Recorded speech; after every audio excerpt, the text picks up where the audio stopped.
Hello, Falcon fans, and welcome back to my segment where here we spotlight our player of the week. Now, last week we highlighted our leader, our chosen captain, our starting quarterback, Kirk Cousins, who I think will be the catalyst of this team. Everything will ride with him.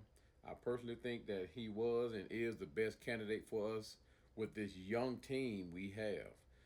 With that being said, this week we will highlight one of those young players, and this player just happened to be on defense, and that's none other than defensive tackle Ruke Orhorhoro.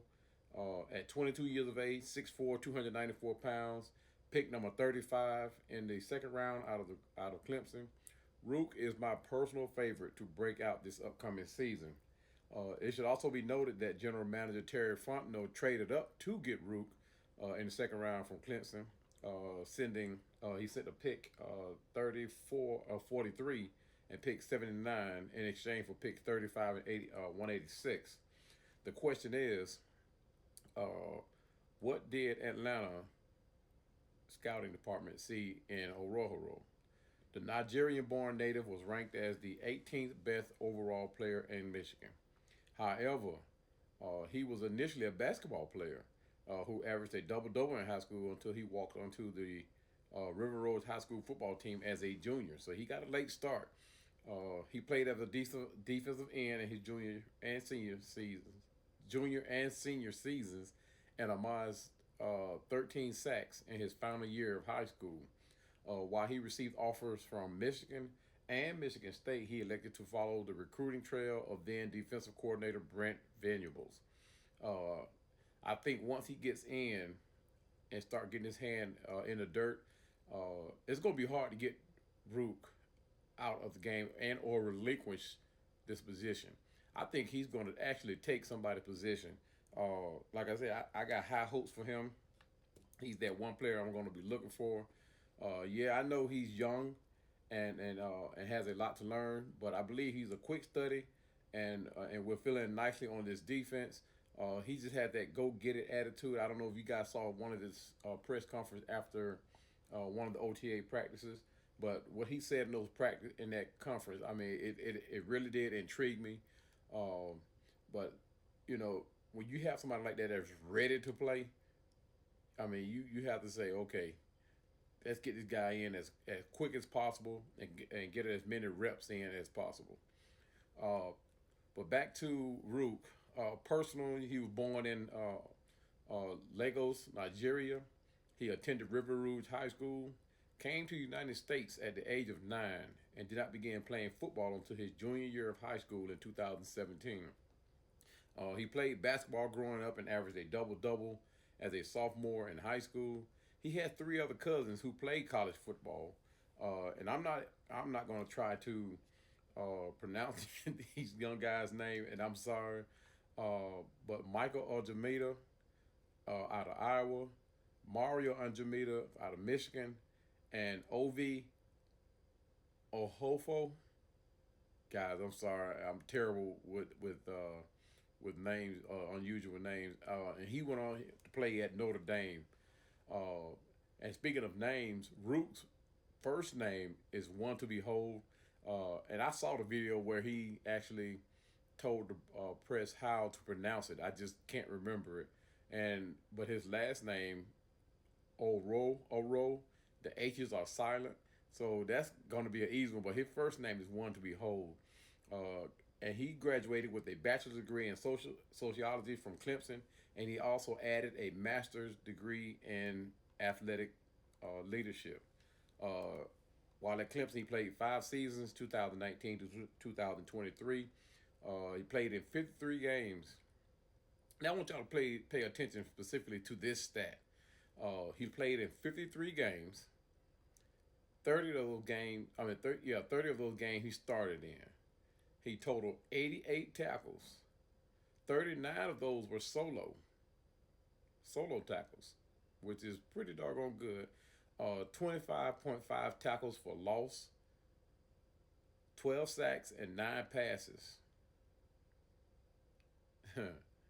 That's crazy. But and he did this for the Tigers. In 2023, he started all 12 games, recorded 25 tackles, 13 solo, 8 tackles for loss, a single season career high 5 sacks, and 1 pass defense. And he was named to the third team All ACC, believe it or not, with those stats. In his fourth season at Clemson in 2022, he registered 23 tackles. 13 of those were solo, 8 tackles for loss, 5 passes defense, and 4 sacks in 14 games. And he again was named to the third team All ACC team. In 2021, he recorded a single season career high 36 tackles, 11 solo, 8 tackles for loss, 3 pass defenses, and 2.5 sacks in 13 games out with 9 starts. So he came out of the chute fast. He was redshirted as a sophomore in 2020. As a freshman in 2019, he appeared in 10 games, recording 4 tackles, 2 solo, 1.5 tackles for loss, and a half a sack. He's athletically long and natural talent. Former basketball player, moved to football as a junior. His frame to play defensive end at 260 or 3 technique at 285. Fast hands and disengages well. Plays low and pursues down the line of scrimmage, raw because of his inexperience. And most of the people he's going to be going up against started probably playing football, little league, way before high school. So he got a little late start, but it's how you finish, right? Some would say his technique needs improving and becoming more instinctive at a must. And that's with any defensive lineman coming out of college. All of them going to have to work on technique. It was only very few linemen that came out of college that didn't have to work on their technique. But some of them, had, natural talent. But all of them pretty much had to work on technique, Otherwise, they would have been drafted in the first round or so. But anyway, Ruke Orhorhoro played, primarily in the B gap. He played over tackle, outside tackle. And, that's one thing Raheem Morris was saying in his press conference. I think that's why they brought him in, because he can play all down that line of defensive line. And Coach said in his press conference, we're going to find guys that can play all over the field. And Ruke Orhorhoro is that guy. And not only does he just play in those positions, he is productive in those positions. So when they say you have to work on technique, his raw talent is probably going to stand out above that. And, he's going to learn fast, And the thing about playing on a defensive line, when you go up against different offensive players, every week, you tend to pick up a few things that can work for you against different players. So, but Coach Dabo Swinney believes Ruke is a unique player with a great story. Watching him develop at Clemson single year, and as I read off those stats, I started with the 2023 season and went down, but from that inaugural season, that 2019 season, as it went up, his stats drastically improved. So hopefully that carries on over here into at this level. Dabo Swinney continued on what he said. Watching him develop at Clemson every single year, to me, Ruke is a great example to a lot of kids in today's world that if you'll just stay and put the work in, if you got the talent, then you will develop. And I think he said that in response to how a lot of these college kids are now, they don't have that satisfying first or second year. They go and jump into the portal. Of course, Orhorhoro could have done that, but he stayed the course. And I'm pretty sure there were guys there that were bigger than him, faster than him, had more experience than him. But he stayed the course and it ended up working out for him. And again, Swinney went on to say, his best football is still in front of him. And that's what everyone is excited about, including me.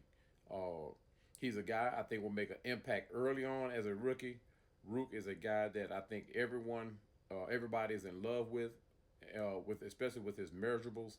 He's big, he's athletic, he's got great strength. He can really run. He's got position diversity and can play multiple spots on that defensive line. That's what I was saying earlier. He went on to say he believes he'll be a good fit for the team and mentioned that there are veterans who can take him under their wings. Uh, it said Horhoro is known for his versatility, which will be an asset for however the Falcons decide to use him. And I think uh, just like Warren Sapp, when he was with Tampa, he started out that nose guard and he played up and down that line and he created havoc. So when I think of Ruke Orhorhoro, I think of Warren Sapp and how he played. Uh, and Ruke Orhorhoro went on to say, "I'm a guy that plays all over the board. Wherever they need me, that's where I'm going to play it." He describes his own play as fast, physical, and aggressive. I'm a guy that likes to put my nose in stuff, he said. I'll run through a dark alley with you, and I'm a guy that's going to give you effort every single play. He said that he's the type of athlete to do the jobs others may not want to do, but also hopes the Falcons can help him improve in areas like hand usage, shedding blocks, and footwork. So he acknowledges his own shortcomings. And I'm pretty sure uh, Raheem Morris being that defensive guy, and he wants the young guys to develop fast. So, uh, like I said, with him acknowledging his own shortcomings, he'll get that. He'll improve in those areas because he wants to, because he knows where he needs his work. Overall, he said he was grateful that he was picked and is going to prove why he was a good choice. His last sentence, he said, "I can't let them down. I'll do everything in my willpower, to not let them down." And I like that. I like that. I like when a player makes that kind of a statement. Of course, it's kind of cliche-ish when you have players that get interviewed. You know, they pretty much want to say the right things. But like I said a couple of sentences ago, he acknowledges his own shortcomings, and then he turns around and makes that statement. That's one to look forward to. His attitude is all there. Uh, and with all Pro Bowl caliber defensive tackle Grady Jarrett returning after a season-ending injury in 2023, and David Onyemata coming off one of his best seasons, Orhorhoro will have the perfect mentors in his first season. Jarrett, like Orhorhoro, went to play at Clemson. From a numbers standpoint, it's hard to see big ones, especially considering he will likely be relegated to a backup role early on. As the season progresses, look for him to earn more reps, especially if he proves to be as disruptive in the NFL as he is in college. I think the preseason will pretty much determine Rook's play time. I think he's going to show out. I think he's going to have fun doing it. And that's what I was looking at, paying attention to when he gave his press conference, was his eagerness to want to stay on the field and can't wait to hit somebody type of attitude. You know who else played? Warren Sapp was like that. Anytime he got interviewed, his thing, he relegated, he wanted to hit somebody. He wanted to put hands on somebody. He wanted to put somebody on the ground. And Warren Sapp and Ruke Orhorhoro, I mean, to me, are one and the same. They played the same. Warren Sapp's highlights in college were the same. His attributes were the same. The attitude was just the same. So I'm looking for a Ruke to possibly, and he does have the potential to come in and actually be better than Grady Jarrett. I have to say it. I think he can turn out and give Grady Jarrett a run for his money, which is not a bad thing. It is not a bad thing to want to outdo one of the greatest defensive linemen to play the game here in Atlanta. So it's a goal to reach. It's not a far-reaching goal for Rook, and I think Rook is that type of player that he's going to work hard to get where he needs to be. However, he displayed consistent ability as a pass rusher. He will earn more reps sooner than later. Regardless, his demeanor and personality will also go a long way in Jimmy Lake's defense. And he does show that willingness to learn attitude. I think he'll take what Jimmy Lake gives him, and he will apply it on the field. And like I said, it will get him to where he needs to go. If he ends up taking Grady Jarrett's job, that is not a bad thing. And to have Grady Jarrett back him up, that is not a bad thing, people. That is not a bad thing. And you got to remember, we are deep on this line. So Raheem Morris has his hands full when it come down to cutting this roster down to 53. I mean, the whole team is just deep, especially on that defensive line. So it's going to be interesting to see who he keeps. And we got players. And I sat up here and let my screen close. Other players that are, like I said, in that depth position. Prince Emil, and he's another one that I would like to see too. I'm not going to talk a whole lot because it's supposed to be a Rook's moment. Taquan Graham, Brandon Nate, not Brandon Nate, Jason Smith Williams, Kentavious Street. So you looking at, I mean, and these are all depth players, and Eddie Goldman. I mean, for him coming back. But like I said, these are all depth players that you're going to wait and say, okay, who is he going to keep? And I can see Raheem Morris keeping as many defensive linemen as possible. More than usual. He probably even put a couple on practice squad. So we just don't know. Like I said, Raheem Morris is a defensive guy, so he'll probably think more defense and let Zach Robinson handle that offense. But anyway, like I said, the depth. I am more stoked about the depth on our defensive line than I am the starters. The starters are going to do what it do. We have some very good starters, excellent starters, outstanding starters. But I am looking for these depth role players to support players to make some noise.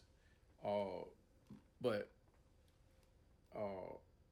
as a former leader, as a Tiger, he has the potential to be a voice down the road for Atlanta. And this is the season to establish roots and learn from one of the best defensive tackle tandems in the league. And when I say the best tackles, Anyamata and Jarrett, who better to learn from? So, guys, Ruke Orhorhoro is destined to make some noise on defense this year. So, guys, let me know what you think in the comments. Who is your breakout depth player, or matter of fact, any defensive line player? Who is that player you think is going to stand out and show off this year for Atlanta on the defensive side? And thank you guys for sharing. Next week, I think I'm gonna go offense next week. I'm not sure, but stay tuned. Come back. Look for the next video. And as always, I appreciate you you guys that have subscribed to me. But be sure to drop down and give me a thumbs up if you like this content. And please do look forward for more content because it's coming. It's coming. I'm finding time to do it. So, guys, thank you again for your support. Peace.